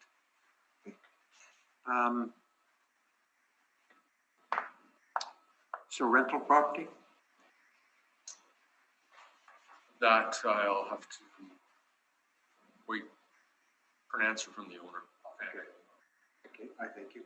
I have no further questions. Thank you. Mr. Moretsky? No questions. Mr. Strachan, I was just looking at your comps as well. You have comp 1 is similarly on Manitoba Avenue. The only significant difference I see is central air in the subject versus the comp 1. Do you believe that's your best comparable, or do you see another one that would be better? Comparable number 2 would be reasonable. Because of the location on Manitoba, a couple blocks away, possibly the next block. I sold for $190,000 in 2017. The time adjusted sale price up to $199,000. Not that big of a difference. Within the Appraisal Institute guidelines, above or below 5 to 10% of the low value is taken into consideration. So this one is approximately $5,000 difference between the sale price and the assessment. Like I mentioned, There are sales higher, some are lower. I'm not, hiding the sales that are lower, show the range. So the property count 4, 695 Keewatin, Mr. Merritt pointed out that it's significantly higher sales price. Aside from location, which you did allude to, do you know if there's been anything else going on with that property? Has it been upgraded? The effective age is the same, so I'm not guessing that, but. Yeah, really the only difference is the year built. There was no permits. Okay. We weren't notified of any improvements that occurred. Okay. So I'm just going from land titles. Okay. And did you inspect this property? The No, subject? I did not. Okay. Or any of the comparables? No, the Okay. guidelines following are. Oh, of course, yeah. The COVID world now, right? Okay. All right, thank you. I have no further questions. You may proceed with your presentation. Yeah, so essentially, I guess the sentence here, I just want to read out based on this document that you guys provided. So I guess my goal is to show proof to the Board of Revision that the assessment on your property is not a fair estimate of the price your property would have reasonably sold for on the market on the reference date and in its current physical condition. So I think I provided you guys a document of what my property actually sold for last year, which would probably be the best estimate of what it would reasonably sell for I guess on the market for its current conditions. So I guess that's essentially the biggest, or what's the word I'm looking for? I guess the most proof I can kind of state that what I should be paying the taxes on is what I currently paid for the house at $179,000 versus the $203,000 that has been assessed. Yeah, I do note that the sale was in 2019. That's correct, yeah. Right. This sale is post-reference. It's outside our reference period, which is April 1, 2018. Okay. We won't be able to consider your sale price because it came after April 1, 2018. Okay. Would you like to speak to the property without this sale information? I'm not sure. Anything else you can talk about? The condition of the property? Oh, or sure. what you think it might be? Yeah, the condition was fairly, I would say, not up to standards, but a bit more poor. Bathroom was quite old. I think there hasn't been any renovation since probably it was built. The floors were original, very dated. Kitchen as well. There's also a little leak in the basement. So it essentially looked like, I guess when I bought the house, that there has been no renovations other than what was stated with like the roof, maybe some of the mechanics of the house, like the furnace and the hot water tank. So I think that's all I have really to add. Mr. Strachan, do you have any questions? Since you purchased the property, what upgrades have you done to it since? I've done a couple things outside. I did just cut some trees down, did some of the grading. But in terms of like major renovations, not too much, maybe just paint. Just kind of what I could kind of do around the home. Is it you occupied property? Is it rental? No, so that it is a rental. Did any of the improvements have to be done for occupancy purposes? Make it habitable, or? It's still habitable. Maybe the only thing I might need to do is do some renovations to the bathroom. The kitchen's like it's habitable. It's still dated, but it's not like it's still livable. Okay. I have no other questions. Thank you. Mr. Merritt, do you have any questions? Thank you. I just have a couple. At the time of purchase, I know it's post-reference, but when did you start looking at rental properties probably in the area?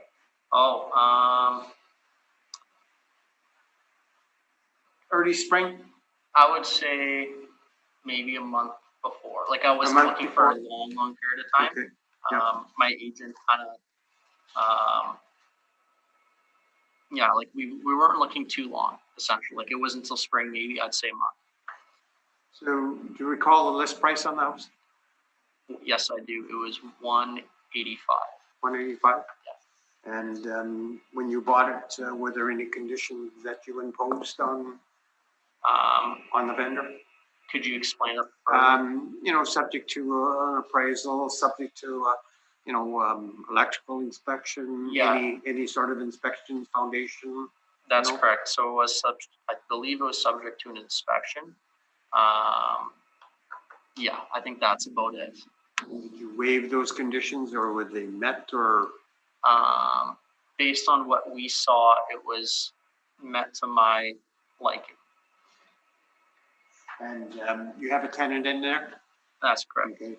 And is it month to month or is it on a yearly basis? It is month to month.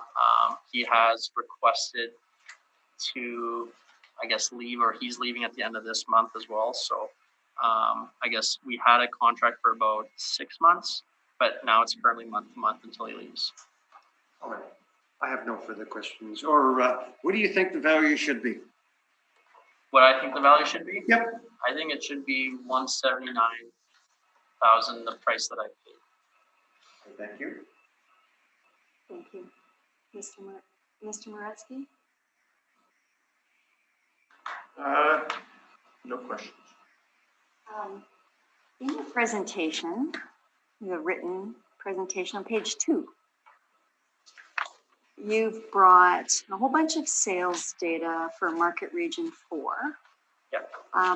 You haven't spoken to any of that. Did you wish to speak to that? Is something you want us to focus on this page, or? I think some of them that were listed here were actually presented by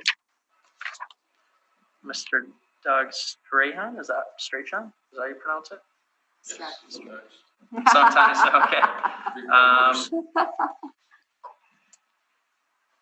Yeah, not necessarily some of these. I think I kind of highlighted a few, just roughly what time adjusted sale price. So I highlighted one that was on 1560 Magnus, 1 story, for 171. There was another one for 1617 Manitoba, which was already spoken about.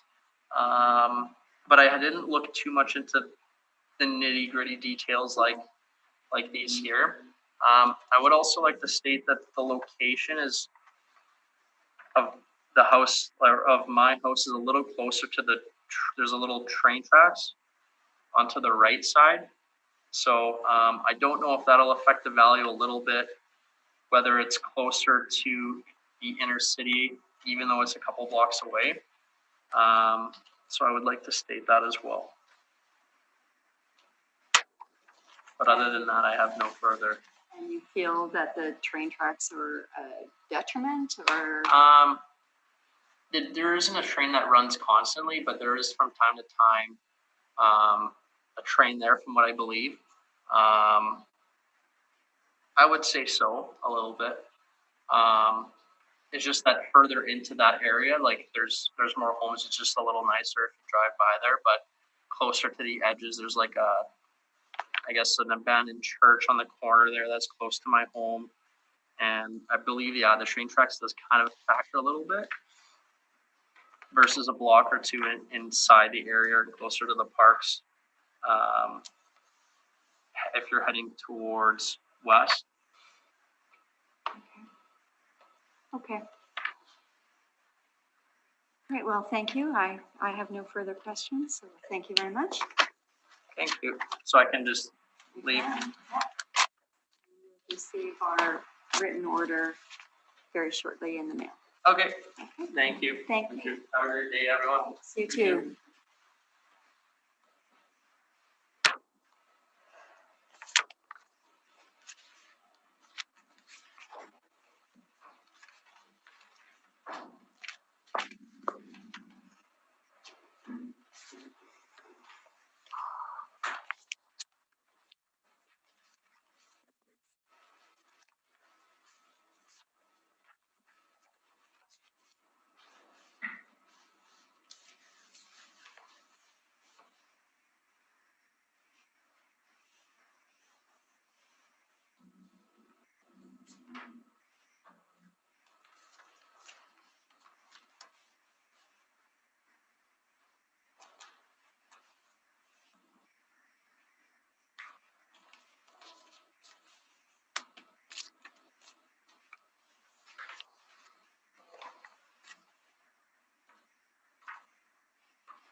Hello We're there. just sitting here. You. Good afternoon, how are you? Good afternoon. I just need to fill you in. I didn't hear you. I just need to fill you in. Okay. Please state your full name. Angela Martin. You have affirmed the evidence about the defense, the whole truth, nothing but the truth. I do. Please state your comment. Cheryl. You have affirmed the evidence about the defense, the truth, the whole truth, nothing but the truth. Welcome, Ms. Kizel Thank you. and Ms. Martin. We'll start with the assessor making his presentation. Okay. After that, you can ask questions of the evidence that the assessor presented, and then we'll move on to your presentation. I'll let you know. Okay? Thank you. Mr. Strachan, when you're ready. 137 Arthur Wright Crescent, roll number 05007 171900. It's a bungalow built in 1984, just over 1,000 square feet. Basement, some basement finish, couple washrooms, central air, detached garage. Lot size 7,600 square feet, and to the rear is I believe it's the CPR track. Yes, CPR. Bungalows, comparables, all in Mandalay West, 1981, 1985 range. Square footage, very close. 1040 up to approximately 1,100. All of them have basement finish, a couple washrooms. Comparable number 4 does have 3 washrooms, central air. 3 out of 4 of them do have detached garages like the subject, and comparable number 2 does have an attached garage. Lot sizes 5,800 to comparable number 4 has approximately 8,300 square feet. Sale prices. The actual sale price, 310,000 up to 324,000, and the unadjusted sale prices are in effect. So we feel that the property may have sold for 328,000 April 2018. Second page, I supplied a map. Okay, sent over, and it just shows the location, the subject property to the rear, or that strip running north and south behind the subject. That is the CPR. So they do back to the tracks, or backing under the tracks. Thank you. Thank you very much. Ms. Kizel or Ms. Martin, do you have any questions of the assessor's presentation? Just one question. When she originally received the comparables, 169 Arthur Wright was one of the comparables, and then when we received a new sheet today, that one was taken out and 16 Maryland Place was put in. And that's not included in the original sheet, although I do have 16 Maryland in my comparables. I'm just wondering why the 169 Arthur Wright was removed. I was unaware you got another sheet of comparisons. The way it works, I'm not sure you got those from. From the city, yeah, from you guys. Those are generated. I don't know if you went to the office and they just printed something off. No, she asked if I wanted to know which comparables were used, and so there's 2 different ones they've changed since we originally received it. Right. I'll when we get assigned a docket, we look at these properties individually. I was unaware of that. When we were working our dockets, we take each property, take a closer look at it. So that's, these comparables I reviewed, and once I found it came very close to the subject, so I tried to narrow it down. I was unaware that you couldn't review comparisons. We do it individually. Okay. Because it was based on the same subject property, and one of them was deleted when I received the new comparables today, and a different one was added. So I was just wondering why 169 was removed. Okay. And do you want me to go forward? Do you have any other questions? Just based on his comparable sales, yes. Okay, perfect. So the subject property assessed at 328. See, this sheet's different. So 263 Arthur Wright. That was same square footage. That had a double detached.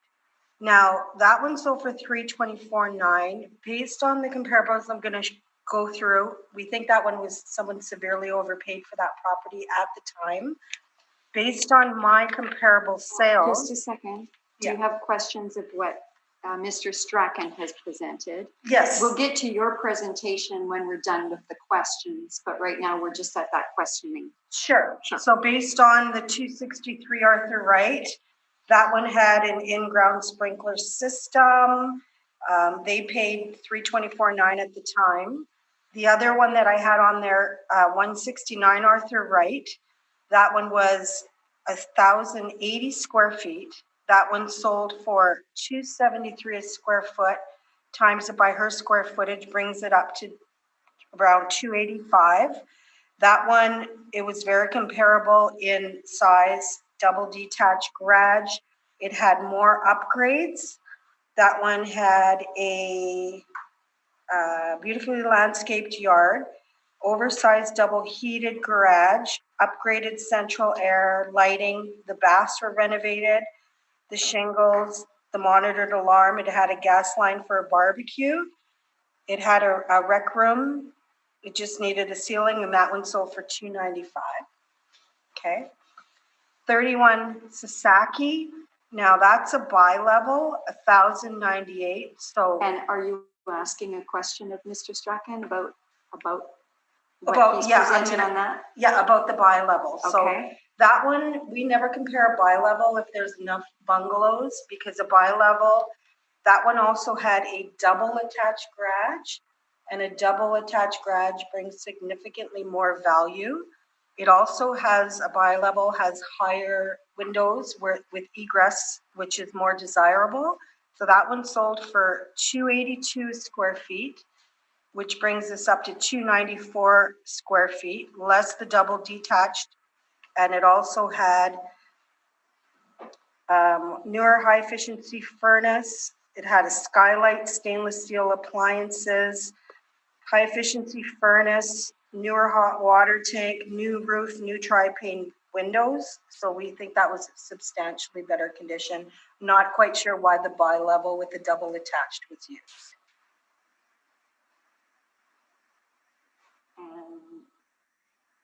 Okay, you're asking Mr. Yes, Strachan that question? That's right. Okay, on our records, we have the property recorded as a bungalow. We don't have it classified as a bi-level. I haven't been to the comparables. The reason it showed up in my sales comparisons is it is recorded as a bungalow. Okay, mine shows, and the double attached brings significantly more value. Can bring anywhere to 10 to 15,000, maybe even 20 on a resale.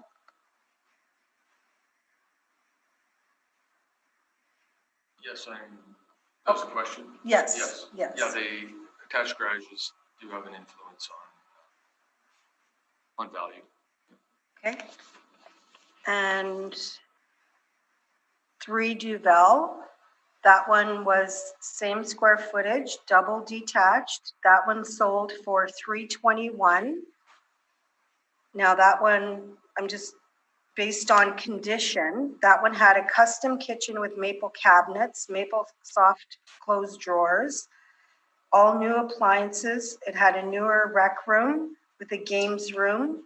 It had an above ground pool, a gazebo, new shingles, soffits, fascia, eaves, and furnace.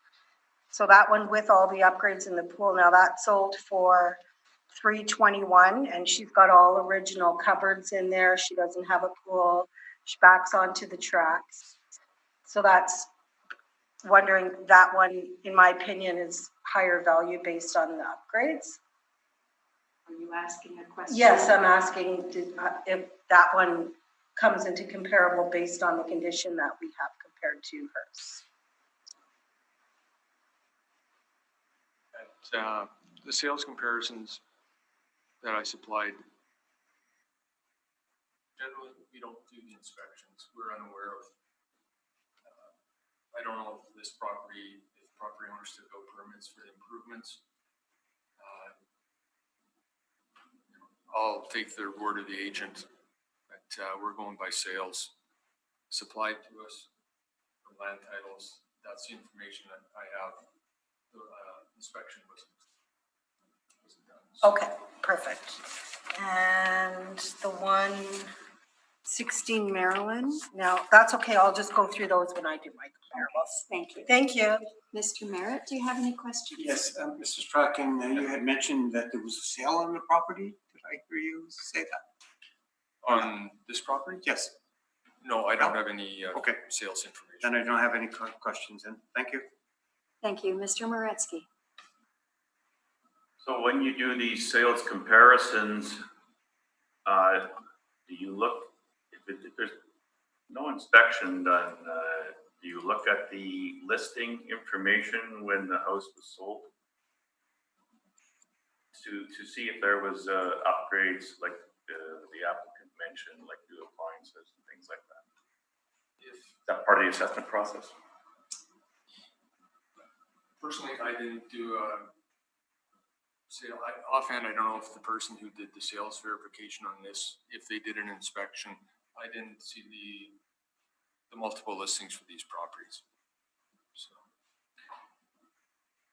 So far, I've observed in the meetings that I've been at that often the city does look at these listings when they reassess a property or as part of the assessment process.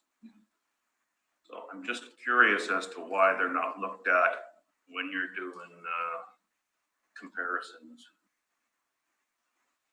With the number of hearings that are coming up, I wish I had the time to review every sale individually. It's somewhat difficult. So I'll keep that in mind.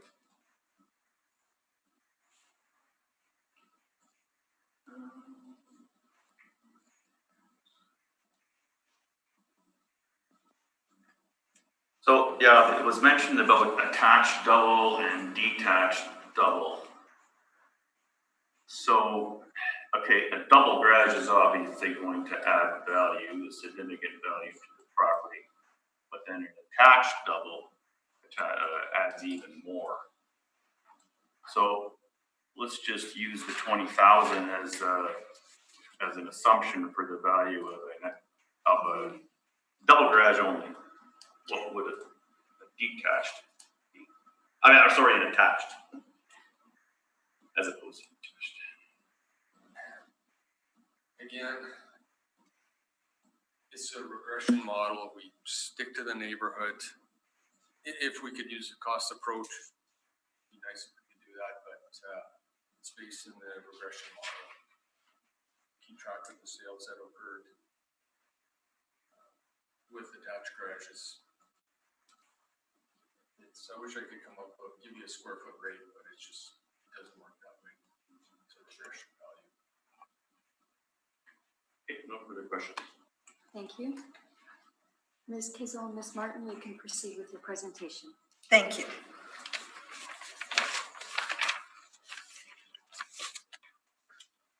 Okay, so I pulled sales in 4H, which is the Maples, April 1st of 2016 to April 1st of 2018, I went 1020 to 1100 square feet, 3-bedroom with a double detached, fully finished or partly finished, because sometimes in laundry room, they might just not call it a finished basement. There was a total of 12 sales. The prices ranged. The lowest was at $250, which was, the house was beat. The highest sale was $324.9 based on that square footage. Now I've adjusted, I don't know if you all have a copy of mine. I adjusted in the middle what they sold per square foot, then I adjusted them to the subject property. Now the highest sale was $324.9. Now, if Can you we point us to a page number? yes, on my comparables, we'll start at the bottom here. It would have been, I think we don't know which page you mean. okay. I don't know which page it came up on my scan. I would have had 1, 2, 3. I think it would be page 7. Looks like this. It Right, has a got list it. of the sheets. On our document, it's 7 of 19. Yeah. Okay, so from low to high sales, the lowest is 250. The highest ever in those years was 324.9. And we currently have a 328 assessment. So if we start from the back, from the higher end, because some of those, so the one that sold for 324.9 was 263 Arthur Wright. That was sale number 12. That one sold for 324.9, same square footage, but the upgrades on that one, all your needs, large eat-in kitchen that had new paint, new flooring and appliances. It had a newer finished lower level, and it also had an in-ground sprinkler system, storage shed, and carefully landscaped yard. And that one sold for $324.9. Okay, the one back from there for the $314.9 sale was 3 Duval, and you have that on the comparables that you sent. That one sold for $321. Now that one had more upgrades in it. It had beautiful hardwoods throughout. She has about 15-year-old laminates that are all peeled, no hardwoods in her house. Gateway custom kitchen in 2009 with maple cabinets, dovetailed maple soft clove drawers, granite countertops, Kenmore appliances, fully finished rec room, oversized, huge double garage. That one also had an above ground pool, all shingles, soffits, fascia, high efficiency furnace. And that one was turnkey and move in. So she doesn't have any of those upgrades that are on this one that sold for $321. So there's probably, like with kitchen, all that, 40 grand in upgrades roughly. Okay, so then when we go back to the one prior to that, 6 Maryland. Now that was one of the new ones that were also on the comparable list that wasn't on the one that I was given prior. So that was 1,040 square feet. That one sold for $315. And that was large pilot, backs onto green space. Now she's backing onto railway tracks. Totally remodeled kitchen, updated last year, gunstock cabinets, granite tone countertops, contemporary living room, dining room, new hardwood floors, for main floor baths, both bed located at the rear of home. Let me see what else. I'll just get to the upgrades. Fully finished basement with substantial rec room, newly poured concrete driveway, brand new oversized double garage, 26 by 30 insulated. And that one had a high efficiency furnace, shingles, and newer windows, and that sold for $350 with the substantial upgrades. 110 Cartwright. Now that one sold for $315. That was 1,050 square feet. It sold for $300, which puts this to $312 minus the upgrades. Loaded, upgraded, double detached garage, main floor bright and sunny, lower level with high ceiling. I'll get to the upgrades here. Completed lower level, double detached, fully fenced deck and shed, high efficiency furnace, all new windows, central air, central vac, aluminum eaves, soffits and fascia redone, hot water tank. And that one had an upgraded kitchen in it. I went through all the pictures and that sold for $350. Okay. And we'll go back. I won't bore you guys to death here, but this one on Roma, now that was 1,024, it sold for 302, 314 a square feet, but that one had brand new kitchen, upgraded, fully finished rec room that had full bath with tub and kitchen, newer furnace, but a newer kitchen in there also at the 315. Back from there, we'll go to 1528 Leela. That was 1,086 square feet. It sold for 280 a square foot, which brings the subject property up to 291. Extensive upgrades, custom wall work throughout, new doors, new windows, new soffits, new fascia, fully developed rec room, newer furnace, central air, double detached garage, and that was upgraded also at the 305. And back from there, 227 Arthur Wright. That one sold at $299.9. It was 1,050 square feet. That one sold for $285 a square feet, which puts us around $297 less the upgrades. That one had lower level developed, see the upgrades, high efficiency furnace, all new windows, all new roof, all new hot water tank, flex coat stucco, soffits and eaves. So all the outside was done. That sold for $299.9. We go back to 117 Margate. That one sold for $295. That one sold for $268, which brings us around $280. That backs onto green space. That had lots of upgrades, high efficiency furnace, hot water tank, shingle, soffits, fascia, wood burning fireplace, French doors to office. And that one was upgraded on green space, sold for $295. Okay, let's go back. 223 Margate was 1,080 square feet. That one sold for $268 a square feet, which brings this one to $280. Now that was, I thought, was a good comparable sale. That one had laminate flooring, new windows, high efficiency furnace, fully finished basement, older basement with the double. That one sold for $290. And then back from there, Scripnik, 66 Scripnik. That was 1,072, so bigger, sold for $270, which brings this one around $282. Beautifully renovated. Desirable neighborhood. Now Scripnik's a nicer street than Arthur Wright. Remodeled kitchen, tile backsplash, new paint, new flooring throughout, finished basement, gorgeous 3-piece bath and 4th bedroom. Her bathrooms are also original to the home. Okay. And 91 Agnes, that one sold for $285. It was older, but it showed quite well. That one sold for $265, which brings us around $275. Gem with lots of upgrades. Garage door with brand new, not a lot done in there. Some upgrades. That one sold for $285. And then forget the one for $250 because that one was beat. Okay, we won't even go there. So based on all the homework that I did, and condition plays a huge factor in that area. We sell a lot in there. Everything, like the highest one to sell was the 319.9. Anything over that 285, 290 was substantially upgraded. Thank you. Thank you. Mr. Strachan, do you have any questions?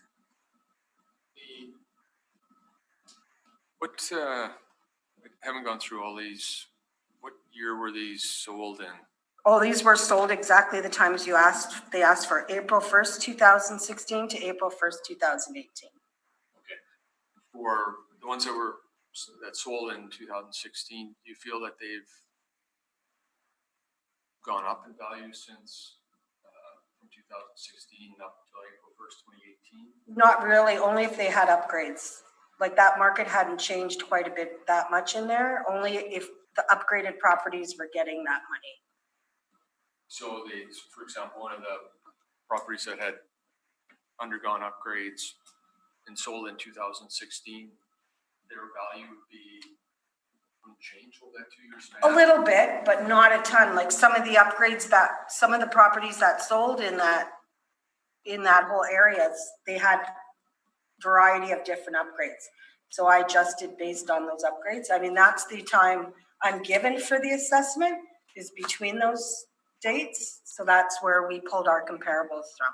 Like the highest one to sell was 324.9. They got her at 328. And she doesn't have anywhere close to this, to the upgrades where I see with the kitchens, the concrete, the driveways, the updated baths. So were you making adjustments to sale prices? Is that what you're A saying? cost per square foot base, and then I times it by what her square foot is, and then I adjust it based on condition. Like conditions, 100% the factor. Well, most of these homes are similar, like they're all built in that era. The Maples is very, very similar. And hers backs on right onto the tracks. A lot of these are backing onto green space. She's got the train coming right behind. And Inkster's just like a street over. So the adjustments, just so I can understand, you're making adjustments for the condition? Yeah, so I figured out what these properties sold per square foot, times it by 1,040, which is her square feet. If you see on the right of that page, it brings up what these ones would sell for, and then I have to adjust every house based on condition. Just like if we were going to list a property for sale, it all has to be adjusted based on condition and upgrades and location. So it's not an appraisal, it's That's me your giving market value. calculations. That's what market value would be based on condition of her home and where it's situated.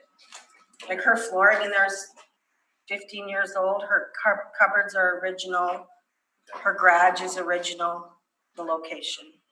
Basement's the old. Thank you. Mr. Merritt? Thank you. Ms. Kissel, you're a realtor. Yes, You're part of the Kissel team? yes, I am. Okay. What do you think the value should be? In for my the subject opinion, property? based on condition, 280 to 290. Anything over that 290, it was fine, was substantially upgraded or had more upgrades than her. When you look at the comparables that the assessment department used, Yeah. You look at sale number 1, you look at sale number 2, which are on the subject street. Yes, They're similar age, yeah, similar size. So I don't know. I'm looking, and if you look at sales on the street, similar size, everything. The only difference that I would say is probably the lot size for the subject. well, location also, because Arthur Wright Crescent goes quite far around, not all of them back onto the tracks. So that is important. So what I look at is comparable number sale and number 1 and number 2, and it is at 325 and 295. So that there is the market. Yeah, So but there's I don't know also, how you can come in, maybe as a realtor, you can do some fancy sort of adjusting, but I'm not fancy, this- I'm basing it on conditions. yeah. But Like this- honestly, but that this- first But this one- is market value. What I'm saying is what we see here. Right? Okay. Now, the one that sold for 295, that Yeah. one was all renovated. She doesn't have the renovations. But I guess, we as a panel or the assessment department only have certain data that we can look at.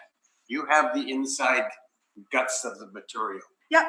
When that's the, so I don't know how, you can crank out a price per square foot, which is no problem at all. But how do you justify, sale value? So, I justify that sale value based on condition and location of the property. okay, so you figure 280, 290? Yeah. Okay, I thank you. Mr. Moretsky? Like anything over that 290 or over 300 substantially upgraded, and especially since she's assessed at 328, the highest I saw was 324. So, yeah. Mr. Moretsky? Just a comment, it would have been helpful to have a picture of the property. Do we have a picture of it in the assessment? I have one on my phone. Yeah, Of will that your work for you? property? Yeah, Just at the outside of the house, did you want to see it? I would like to see it. sure. Is that allowed? No. Mr. Strachan, do you have any objections to that? Is it gonna be printed off and allow everybody to see it? Are you able to email it to me and I can share it out? I guess, I don't know how, but I can try. Just text it to me and I can email it to her.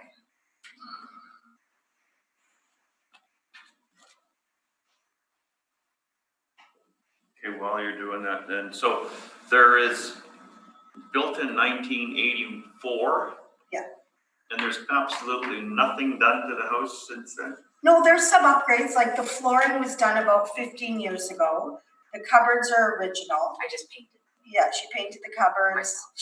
She's updated the countertops. The basement was done how many years ago? 25.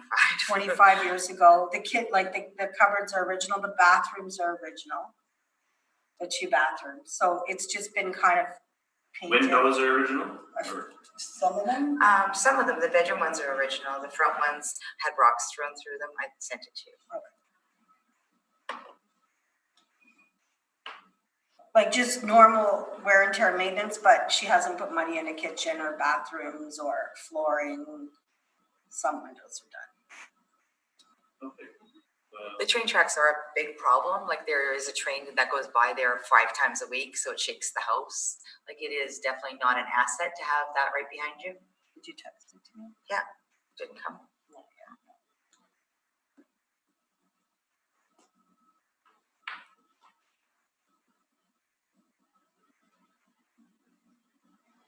Not email, but text. Yeah.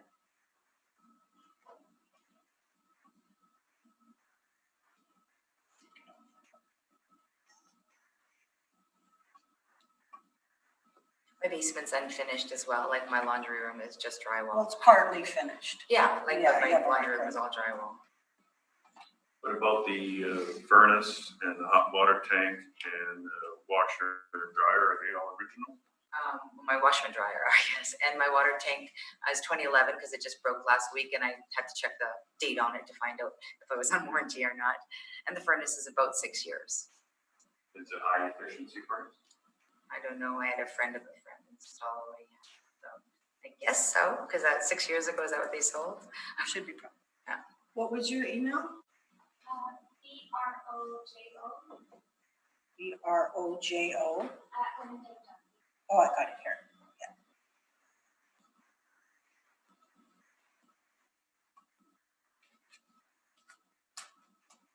Should go. I got no other comments, questions. Just wait to.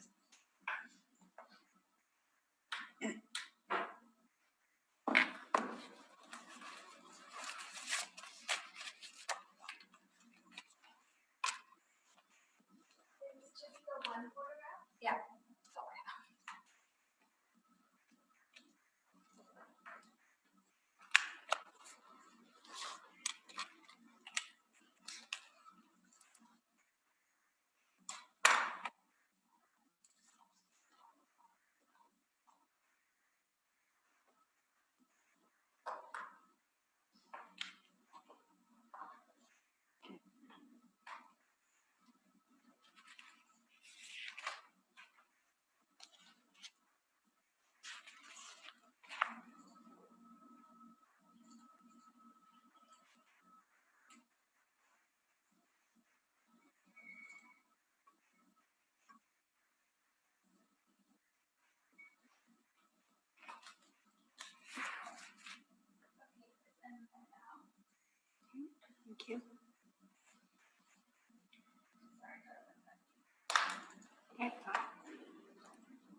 So I just have a quick question then, based on the information you presented, the 12.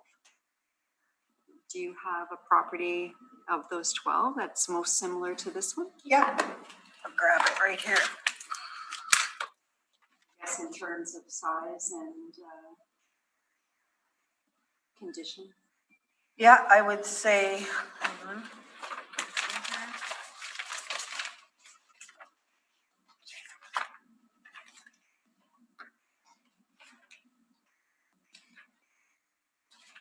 Probably the 169 Arthur Wright.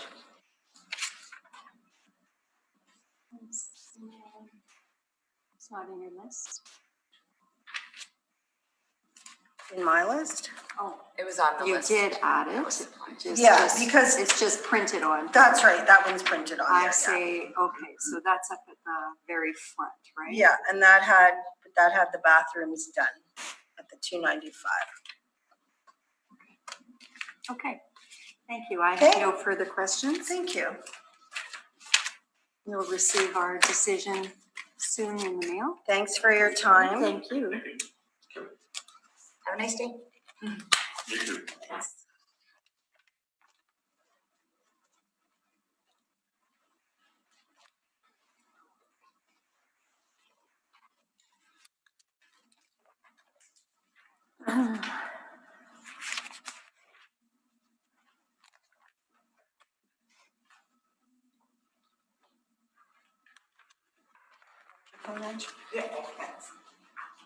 Thank you. Thank you.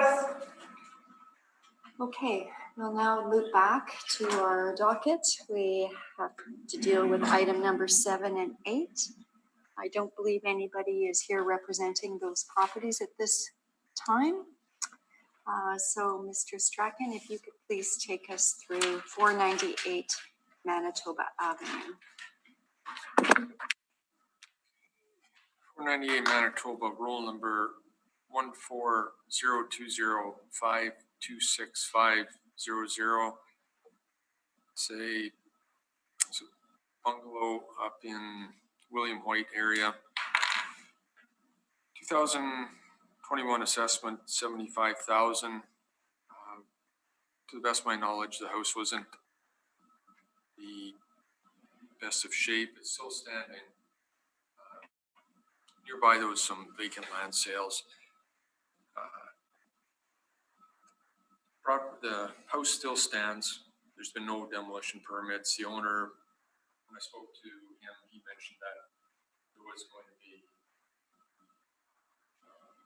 his plans were to demolish the property, but at this point, it's still standing.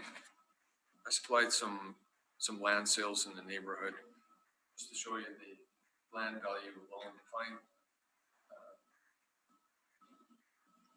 I was trying to be fair.